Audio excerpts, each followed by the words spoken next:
welcome to my YouTube channel. I'm Connie from Faff Designs. I'm a furniture painter and I'm also a brand ambassador for Dixie Belle paint. In the video today, I'm going to show you how to turn this into this.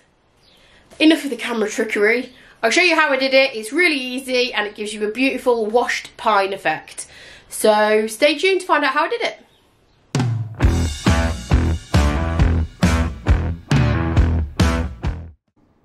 First up, as always, is prep. These bedsides were waxed. I do have a video on my channel of how to remove wax, which is why I am fast forwarding through the majority of this.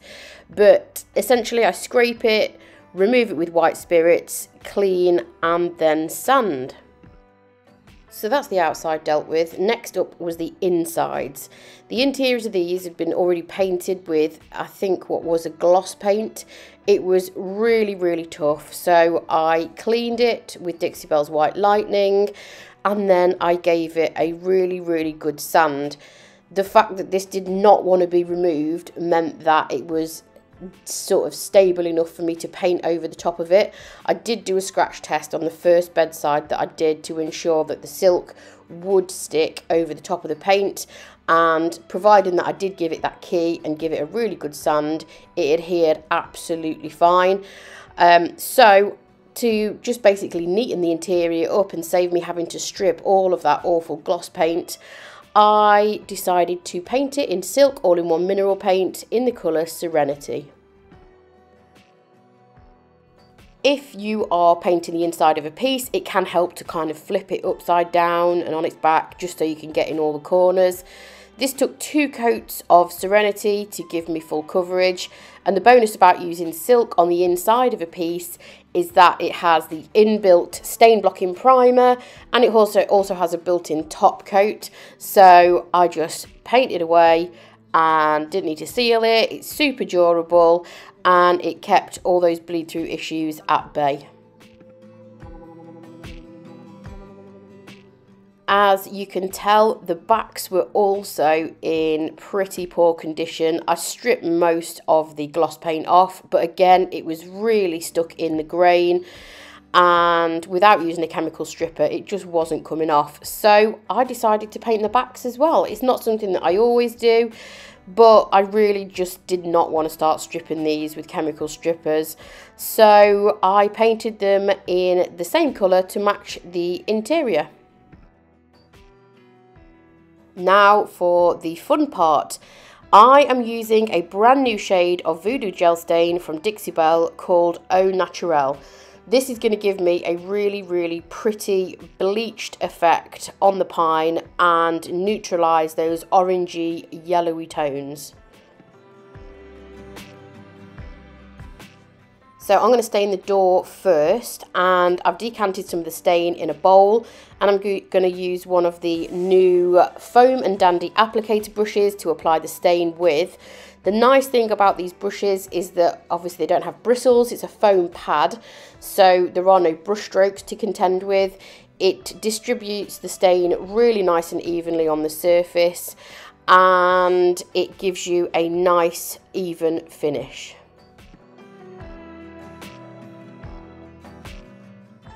So I am applying this stain straight on top of the bare wood. The reason I stripped this back is because the original finish was waxed.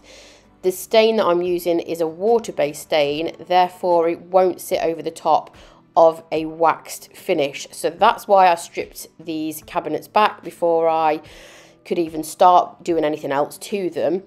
But staining wood is always going to be one of those that has quite a lot of variables. It can depend on the existing factory finish. It also depends on the tone of the wood as to the outcome of the colour that you get. Having said that about all the different variables that you can get with stained wood, one rule of thumb is that you generally tend to work with the direction of the grain. So this door that I'm working on, there's obviously different panels that make up that door. I'm just trying to work the wood stain and brush strokes with the grain of the wood as opposed to against it, because this can kind of fight the wood grain and give you a little bit of an uneven finish.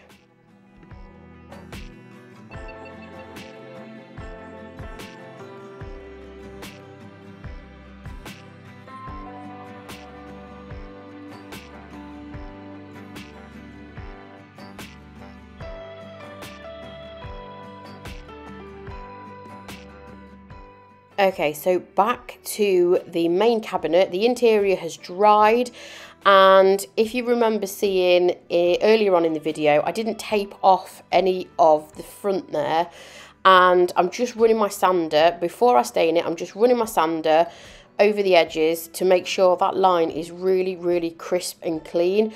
You can tape it off if that's what you prefer. I just do it this way because I always try and save masking tape where I possibly can. So all this I'm doing here is just cleaning up those edges where I've slightly gone over with the blue colour from the interior. Okay, so I can stain the rest of the bedside now.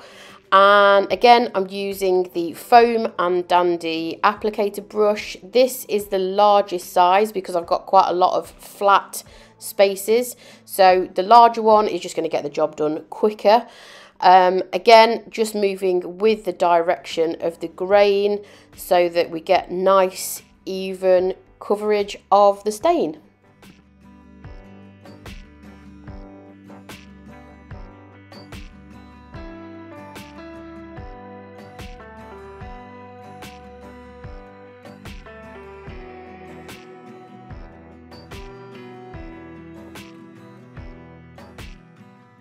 And again, on the side panel, you can see how well this stain is covering that orangey pine. It's just going to eliminate all of those orangey yellowy tones and give it a really nice neutral bleached wood effect finish.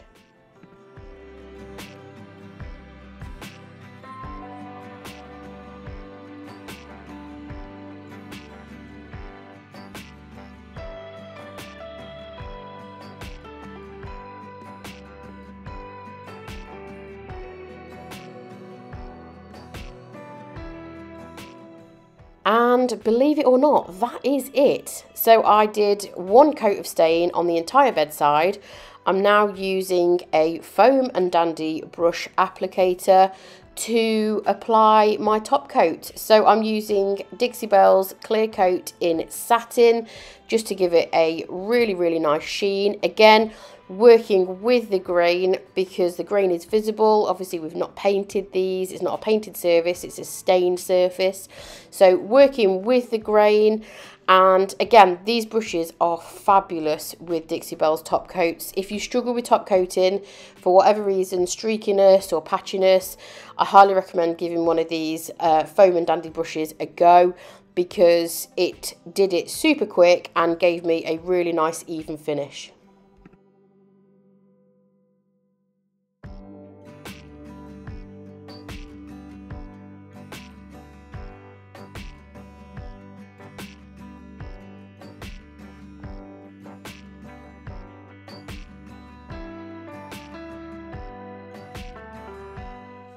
And to add a little bit of interest on the back of the cabinet, I thought I would give it a little bit of stencil detail. So if you struggle with stenciling in silk, which I know some people do, then I have a little tip for you. So if you mix a very small amount of sea spray in your silk mineral paint, give it a good old mix, then it thickens the paint ever so slightly and gives you a really, really good medium to stencil with.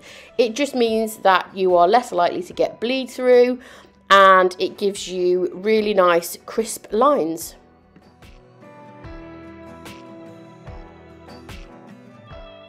So although we have a slightly thicker mixture than just the paint on its own, so we've mixed the sea spray in, we've made a slightly thicker mixture, you do still need to take the majority of paint off your brush. I'm using the Belle brush, which is a natural bristle brush, and I've just got a rag in my hand to basically take the excess paint off the bristles. You want your bristles almost dry. 9 times out of 10, the reason that you get bleed through when stenciling is because you have too much product on your brush.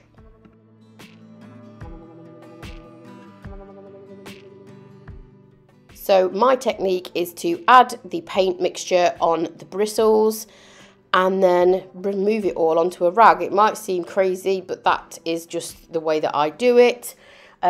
Removing the excess just eliminates bleed through issues and gives you nice crisp lines. The stencil that I'm using is called Enchanted Garden, and it's a brand new stencil design from Dixie Belle paint. I will list all the products in the description below, as I always do, if you want to have a look at what I've used.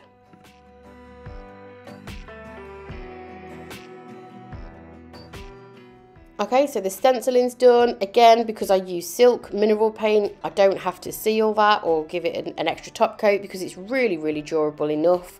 So I've just stenciled it, turned it around and left it to dry. And the final thing that I'm going to do to these is add a little bit of definition with brown wax around the door frames and in that recess area that you can see I'm working on at the moment. So because I have already sealed my stain with clear coat, I have obviously a barrier between the stain and the wax that I'm applying so that I can remove any excess. So I'm applying it fairly liberally. I only want a very small hint of wax just to give it a little bit more definition and a little bit of dimension. So I'm just applying the brown wax with a premium chip brush. Nearly forgot the name of the brush then. It's a premium chip brush, which again is a natural bristle brush. I love these for just adding a small hint of wax. They don't hold a huge amount of product, so it's really good for kind of giving it a little bit of a wispy, feathered look to the wax. And again, I'm just trying to get the bristles in the direction of the wood grain, because obviously the wood grain is still visible through the stain. If I was to do it in the opposite way, it would kind of fight against that wood grain. So I'm just kind of trying to keep all my brush strokes in the direction of the wood grain, and hopefully that will enhance it rather than fight it.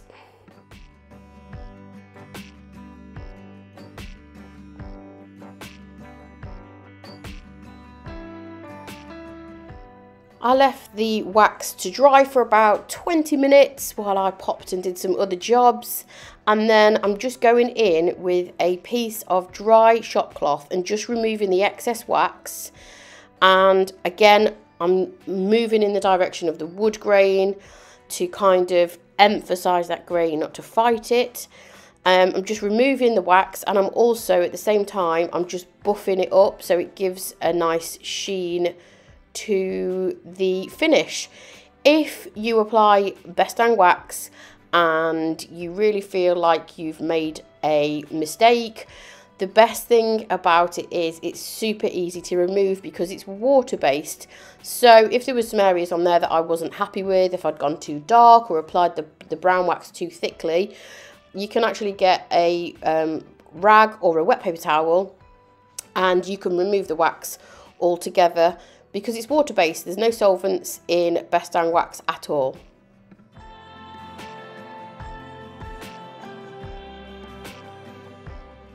So here's a recap of the before and that orange pine. Here's a little cheeky shot of the back with a stencil detail.